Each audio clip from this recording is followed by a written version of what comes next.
لا تدع أحدا يلمس شيئا من جسدك، لا تخلع ملابسك أمام أحد.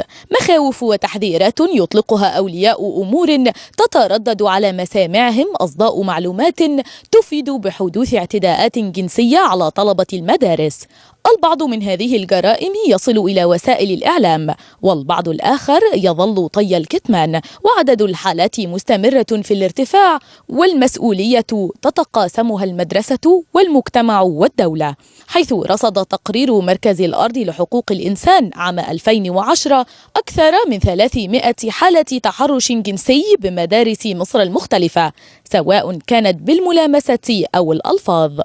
وفي ظل تغليظ عقوبة التحرش في مصر للحبس والغرامة، ورغم وصول العقوبة للإعدام في حالات التحرش بالأطفال، إلا أن ذلك لم يردع الكثير من مرتكبي هذه الجرائم.